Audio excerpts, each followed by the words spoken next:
ഏകാദശി വ്രതമെടുക്കുന്ന ആളുകൾ മഹാവിഷ്ണുവിന്റെ ഏതെല്ലാം മന്ത്രങ്ങളാണ് ജപിക്കേണ്ടത് എന്നാണ് നമ്മൾ ഇന്നത്തെ വീഡിയോയിലൂടെ പറയാനായിട്ട് പോകുന്നത്. നമുക്കറിയാം, ഏകാദശിയിലെ ഏറ്റവും പ്രധാനപ്പെട്ടതാണ് ഗുരുവായൂർ ഏകാദശി. അപ്പോൾ ഗുരുവായൂർ ഏകാദശിയുടെ പ്രത്യേകതകളെ കുറിച്ച് നമ്മൾ ഇതിനു മുമ്പ് സംസാരിച്ചിട്ടുണ്ട്. ഈ ഒരു ഏകാദശി വ്രതം പല ആളുകളും പല രീതിയിലാണ് അനുഷ്ഠിക്കുന്നത്. ചില ആളുകൾ പാലും പഴവും മാത്രം കഴിച്ച് ഈ ഒരു വ്രതം അനുഷ്ഠിക്കുന്ന ആളുകളുണ്ട്. മറ്റു ആളുകൾ ധാന്യ ആഹാരങ്ങളെല്ലാം ഒഴിവാക്കി, അരിയാഹാരമൊക്കെ ഒഴിവാക്കി അങ്ങനെ വ്രതം അനുഷ്ഠിക്കുന്ന ആളുകളുണ്ട്. ജലം മാത്രം കഴിച്ച് വ്രതം അനുഷ്ഠിക്കുന്ന ആളുകളുണ്ട്. അതൊന്നും അല്ലാതെ ജലം പോലും കുടിക്കാതെ ഉപവസിക്കുന്ന ആളുകളുണ്ട്. അപ്പൊ പല രീതിയിലാണ് ഏകാദശി വ്രതം പല ആളുകളും അനുഷ്ഠിക്കുന്നത്. അത് അവരവരുടെ ആരോഗ്യത്തിനനുസരിച്ചിട്ടാണ് ഏത് രീതിയിലാണ് വ്രതം അനുഷ്ഠിക്കുന്നതെന്ന് അവർ തിരഞ്ഞെടുക്കുന്നത്. നമുക്കറിയാം, പ്രായമായ ആളുകളുണ്ട്, അതല്ലെങ്കിൽ മരുന്ന് കഴിക്കുന്ന ആളുകളുണ്ട്, അല്ലെങ്കിൽ മറ്റെന്തെങ്കിലും അസുഖമൊക്കെ ഉള്ള ആളുകൾ, അല്ലെങ്കിൽ കുഞ്ഞുങ്ങളെയൊക്കെ മുലയൂട്ടുന്ന അമ്മമാർ, അങ്ങനെ പല രീതിയിലുള്ള ആളുകളാകുമ്പം അവരുടെ ഹെൽത്ത് വ്യത്യസ്തമായിരിക്കും. അപ്പൊ നമ്മുടെ ഹെൽത്ത് എന്താണെന്ന് മനസ്സിലാക്കി വേണം നമ്മൾ ഈ ഒരു വ്രതം അനുഷ്ഠിക്കാനായിട്ട്.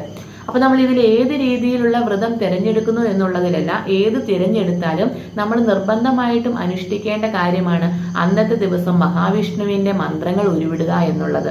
അപ്പൊ രാവിലെ മുതൽ തന്നെ നമ്മൾ എഴുന്നേൽക്കുന്ന സമയം മുതൽ തന്നെ അന്നത്തെ ദിവസം മഹാവിഷ്ണുവിനെ നമ്മൾ ധാരാളമായിട്ട് പ്രാർത്ഥിക്കേണ്ടതായിട്ടുണ്ട്.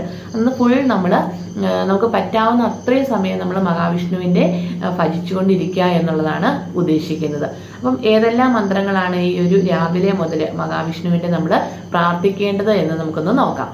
അപ്പൊ നമ്മൾ രാവിലെ എഴുന്നേറ്റ് കഴിഞ്ഞാൽ ആദ്യം ചെയ്യേണ്ടത് വിഷ്ണു ഗായത്രി മന്ത്രം ജപിക്കുക എന്നുള്ളതാണ്.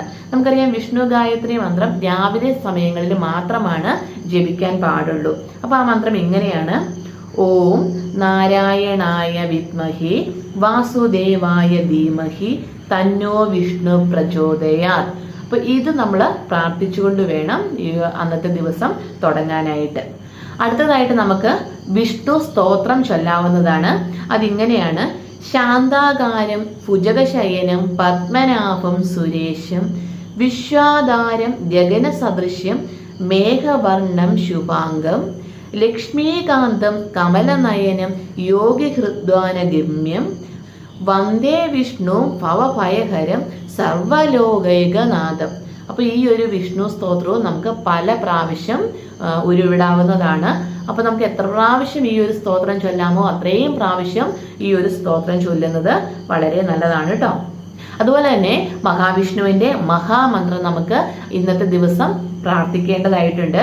അതിങ്ങനെയാണ്: ഹരേ രാമ രാമ രാമ ഹരേ ഹരേ, ഹരേ കൃഷ്ണ കൃഷ്ണ കൃഷ്ണ ഹരേ ഹരേ.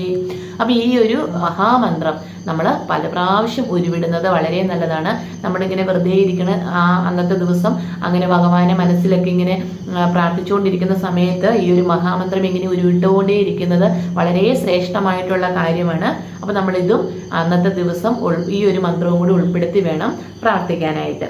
അതുപോലെ തന്നെ മഹാവിഷ്ണുവിന്റെ മൂലമന്ത്രമായ അഷ്ടാക്ഷര മന്ത്രം നമ്മൾ ഈ ഒരു സമയത്ത് പ്രാർത്ഥിക്കേണ്ടതായിട്ടുണ്ട്. അതിങ്ങനെയാണ്: ഓം നമോ നാരായണായ.